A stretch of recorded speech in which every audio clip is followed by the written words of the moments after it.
लोग इस वक्त मौजूद हैं बाइक मार्केट में, जहां पे हम मिलने जा रहे हैं एसोसिएशन के वाइस चेयरमैन से, अब्दुल्ला शारी साहब से। तो उनसे हम जानते हैं कि वो डीलर हैं बाइक्स के एसोसिएशन के, तो उनसे हम जानते हैं कि क्या पोजीशन चल रही है मार्केट की।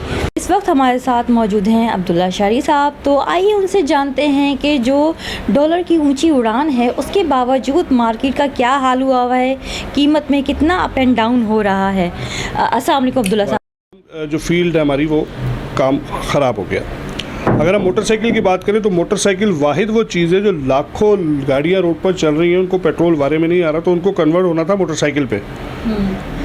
मगर नहीं हम तो कि वो कब आएंगे, क्योंकि 8,000 मोटरसाइकिल पर मंथ जो बिकती थी वो अब इस वक्त 1,000-1,500 पे आ चुकी है। और 1,000-1,500 का मतलब हो गया एक दुकानदार आता है कि नई मोटरसाइकिल उसकी रेंज में नहीं आ रही है तो उसकी पहली कोशिश होगी कि पुरानी मोटरसाइकिल ख़रीद ले, और अगर उसके बाद वो भी रेंज नहीं है तो उसकी कोशिश होगी कि थोड़े से पैसे डाल के मैं अपनी मोटरसाइकिल को ठीक करा लेता हूँ और मैं ये कुछ टाइम गुजार लेता हूँ, क्योंकि बिजली के बिल और बाकी महंगाई ने उसको इतना मार दिया है कि वो इस तरफ नहीं आ पा रहे। बहुत मुश्किल हो गया है कि जी इस वक्त तो बस अल्लाह रहम करे, क्योंकि अभी जो डॉलर आज 313 रुपये हो गया है, तो उसके अफेक्ट्स क्या आएंगे ये आपको 15 सितंबर के बाद पता लगेगा। अगले जो हालात है वो अच्छे नहीं है, अल्लाह करे हम गलत साबित हों, हमारी पेशन गोइयाँ गलत साबित हों, मगर डॉलर और मुल्क की माशियत जो नज़र आ रही है वो आगे बेहतर नहीं है। देख रहे हैं कि ऑनलाइन पे जो सेल है वो 60-70 में मिल जाती है। आप तो 2 लाख की बात कर रहे हैं कि इतने की कीमत में मिल रही है यहाँ मार्केट के अंदर, तो जो कस्टमर है वो फिर मार्केट से क्यों लेगा, ऑनलाइन नहीं ले लेगा? बहुत अच्छा सवाल किया आपने, और आपके तवस्सुस से मैं तमाम ख़वातीन को ये पैगाम दूंगा कि ऑनलाइन बाइंग बिल्कुल भी मत करें, स्कूटी और मोटरसाइकिल ख़ास तौर पर, क्योंकि 2 लाख रुपए की जो स्कूटी हम यहाँ पर सेल कर रहे हैं वो आपको 70-80 हज़ार रुपये की वहाँ शो कर रहे हैं, और 10-20 हज़ार रुपये एडवांस लेके वो गायब हो जाते हैं। और इस चीज़ से बचें, जब तक स्कूटी के लिए आपके पास या फीमेल बाइक के लिए कोई प्रॉपर दुकानदार या कंपनी आपके सामने ना हो, बिल्कुल भी पेमेंट ऑनलाइन ना पे करें उसको। ये मेरा आपकी तरफ से पैगाम होगा। बताएं कि इसका क्या हल है, ख़रीदार नहीं आ रहा है, क्या मैसेज देना चाहेंगे कि क्या हुकूमत ऐसा इक़दाम करे कि जिसकी वजह से ख़रीदार भी बढ़े और बिजली के बिल जो आ रहे हैं जिसकी वजह से लोग बहुत ज़्यादा परेशान हैं, तो क्या समझते हैं आप कि क्या ऐसा होना चाहिए कि जिसकी वजह से ये मामला हल हो सके? जैसे हम वेलफेयर का काम भी कर रहे हैं, और हुकूमत ही की सब चीज़ों की ज़िम्मेदारी नहीं होती। हकूक़ के साथ अपनी ज़िम्मेदारी का ख्याल रखना भी आप पर फ़र्ज़ है। आपने अपने ओवरहेड कम करने हैं, अपने अखराजात को काबू में करना है, गैर ज़रूरी चीज़ों की ख़रीदारी को ख़त्म करना है और ख्वाहिशात को मारना है, क्योंकि जिस दौर में आप खड़े हुए हैं ये दौर, हर दौर महंगाई का दौर हम तो बचपन से सुनते आ रहे हैं, बल्कि 1962 का कोई गाना भी था मेरे ख्याल में, महंगाई मार गई वाला। तो आज अगर हम देखें इस चीज़ को तो आज उससे कितने गुना ज़्यादा महंगाई है, मतलब अब तो किसी को भी बर्दाश्त नहीं हो रहा ना वो। अच्छा, कई लोग कहते हैं जी गरीब पिस रहा है। देखिए जिसकी जितनी लंबी पिच होगी उसको शॉट भी उतना ही लंबा मारना पड़ेगा। अगर अमीर है तो उसको लाखों के खर्चे हैं, बहुत अमीर है तो उसके करोड़ों के खर्चे हैं। तो हर शख्स, हर जो तबका है वो अपने लिमिट को क्रॉस कर चुका है अपनी शोबाजी और दीगर अखराजात की वजह से। उसे कंट्रोल करना होगा, और हुकूमत ने जो करना था वो तो कर दिया, जिसको कहते हैं बेड़ा गर्क। अब आवाम को अपना किरदार अदा करके इसको बचाना होगा, इसके अलावा कोई तरीक़ेकार नहीं है। एक पैगाम मैं आपके तवस्सुस और देना चाहूँगा कि खुदा के वास्ते इदारों को पैसा देना बंद कर दें, और अपने दोस्त, रिश्तेदार, गरीब, हमसाए जितने भी हैं उनको ख़ुद अपने हाथ से मदद करें। आप यकीन करें इसका लुत्फ़ भी आएगा और वो आपको दुआएं भी देगा। सबसे पहले आपके अपने घर से सिलसिला शुरू करें, फिर दोस्तों और रिश्तेदारों तक इस सिलसिले को लेके जाएँ। इदारों को पैसे दे के अपनी जान न छुड़ाएँ। साहब इस वक्त हमारे साथ मौजूद थे, हमने अभी उनसे स्कूटी के बारे में, बाइक्स के बारे में मालूम किया, एक डीलर थे वो हमारे साथ। तो अब हम जा रहे हैं पार्ट्स की तरफ कि हम जानते हैं कि पार्ट्स में क्या पोजीशन है और क्या ख़रीदार मौजूद है उसके अंदर भी, या लोग किस तरह से परेशान जिस तरह से हैं आजकल। तो हमारे साथ मौजूद हैं फ़ारूक शहजाद साहब, तो उनसे हम बात करते हैं इस टॉपिक पे।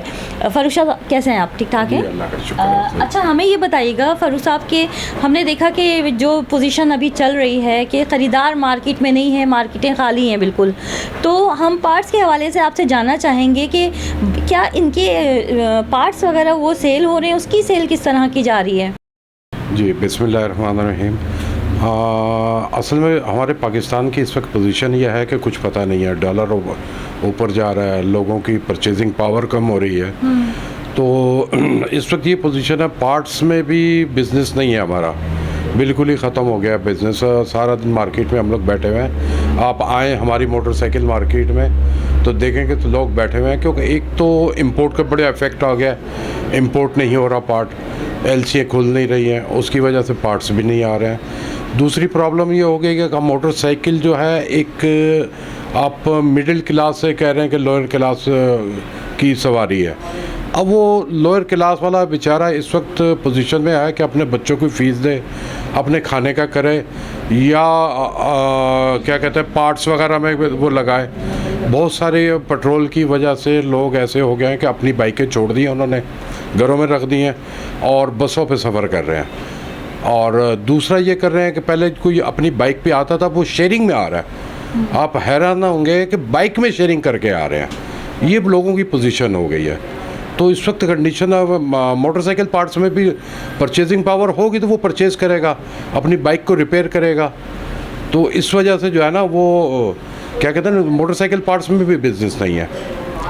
अच्छा, तो पुराने पार्ट्स तो सेल हो रहे होंगे ना, कि पुराने पार्ट्स लेके लोग लगा लेते हैं, जैसे आजकल के हालात चल रहे हैं उसमें नए नहीं अफोर्ड कर पा रहे हैं, तो उसके बारे में क्या, कि ऐसा है कि पुराने पार्ट लेके लोग यूज़ कर लेते हैं कि भाई चलो बाइक को थोड़ा सही कर लेते हैं? नहीं, पुराने पार्ट्स का भी मसला ये है कि जब आप पुराने पार्ट्स लगाएंगे या नए पार्ट्स लगाएंगे, मज़दूर को जो मजदूरी है वो तो देनी पड़ेगी ना, कारीगर को तो लेबर देनी पड़ेगी। अच्छा, बहुत चीज़ें ऐसी हैं उसमें जब आप इंजन खोलेंगे तो उसमें पुराने पार्ट लग नहीं सकते, उसमें न्यू पार्ट्स लगेंगे। पहले जैसे इंजन बनता था 7,000 रुपये में मोटरसाइकिल 70 का इंजन बन जाता था, अब वो इंजन बनता है 14 से 15,000 रुपये में।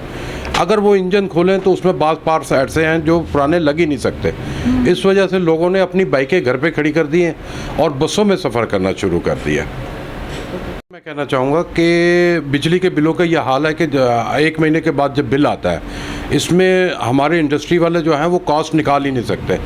आज अगर यूनिट 75 रुपये यूनिट है, वो अपनी कॉस्टिंग 75 रुपये यूनिट से करते हैं, हम माल सेल कर देते हैं। जब वो बिल आता है तो बिल पता लगता है जी वो 90 रुपये यूनिट में पड़ा है। तो वो उन बेचारों की जो इंडस्ट्री वाले हैं उनकी कॉस्ट ही नहीं आ रही, वो परेशान है। पता लगता है कि नफ़ा कमाने के बजाय वो नुकसान में चले गए।